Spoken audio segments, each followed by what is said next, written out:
Thank you. Bringing it back to our commission. Commissioner Peskin. Thank you, Madam Chair. So, I mean, it appears that this has been going on for 21 years, but that staff became aware of the violations in 2013, which is 4 years ago. And apparently we wrote a letter in June of 2013, and several years later in 2016, a private party sued. And I've only been on this commission for 9 months, and with all due respect to staff,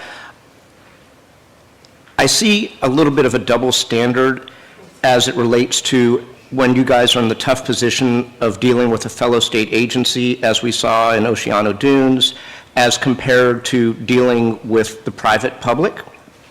And I'm having trouble grappling with why we did not, why a private party had to do this 3 years later, why 4 years later we're coming up with a half a solution because our fellow sister agency has bigger future plans, which, you know, are remarkably complicated, and I don't want to opine on whether a freshwater body should become a saltwater body and 15 feet of dirt should be removed and put to the other side. We'll save that for another day. But it seems like if you have a violation, it's take out the pipes, cap the drains, at least that should, I mean, why weren't we issuing a cease and desist order in 2013 and requiring that then?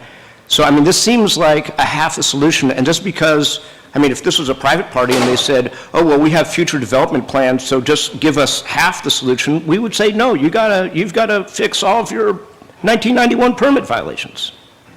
Want to respond to that? I mean, I could approve this, and I think it's a step in the right direction if we were also saying take out the pipes, because that's the violation, and it's not my problem that Fish and Game's doing a DEIR that's going to be done in some amount of time in the future. The problem is there's a violation, it has to be cured. Yeah, I think, look, the removal of pipes is an option that the commission can consider, and you can take that path. What we're looking at here is more of a pragmatic sort of approach in trying to deal with this issue and syncing it up with the larger wetland restoration project. And the notion of bringing a enforcement action against another state agency and levying fines against those agencies, it's something that we try to avoid, and we try to work out those issues with our sister agencies, and in a collaborative manner, and that's what we've tried to do here, step by step. And so, look, this is a commission decision. You can make, and ours is a recommendation, which I felt was based on a more pragmatic way of dealing with this. No, and it through the chair to staff, I appreciate that, and I always prefer honey to vinegar, but not when it takes 4 years, because then it's a double standard. So, and quite frankly, the role that this body plays in state government is different than agency to agency relationships that Fish and Wildlife might have with State Coastal Conservancy. I mean, we are a regulatory body, and we're a regulatory body over other state agencies, you know, relative to consistency determinations with federal agencies and the private regulated community. So, I mean, yes, it's very nice to be collaborative, but not when it takes 4 years and we end up with a half a solution and a double standard, respectfully. I mean, I have great respect for staff and our enforcement staff, but I mean, we can't cut people breaks that are different for one part of the regulated community, whether they're a sister state agency or the private regulated community. It's just not right. Commissioner Brownsey. Thank you, Madam Chair. I just would like to associate myself with the remarks of Commissioner Peskin. Deep respect for the staff, both enforcement and policy.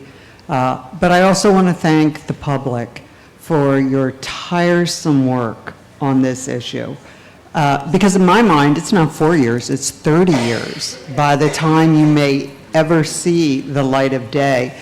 And to do this day in and day out, to preserve this absolutely precious open space, I just want to acknowledge your efforts, all of your attendance, the number of handouts and pictures and explanations and passion that we have seen in numerous, and Aaron and I have been on the commission for the same amount of time. I understand that sometimes the wheels of government have to creak slowly, but I agree this is a half solution. I can support this if those pipes come out.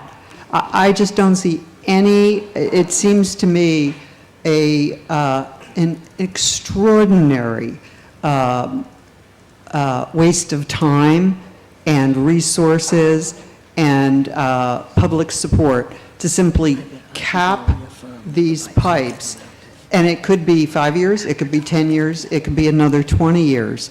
And the health of this open space, this ecological preserve, I believe has been compromised long enough. I think the resolution to the environmental damage in this, just in this case, we're not talking about the methane or some of the other enforcement issues. I would like to see, and I think support, Commissioner Peskin's suggestion that the permit be approved for the removal of these drains and the pipes associated with them. Let's get it done, and then let's move on to the deeper, more complicated issues. This has gone on long enough. Thank you, Madam Chair.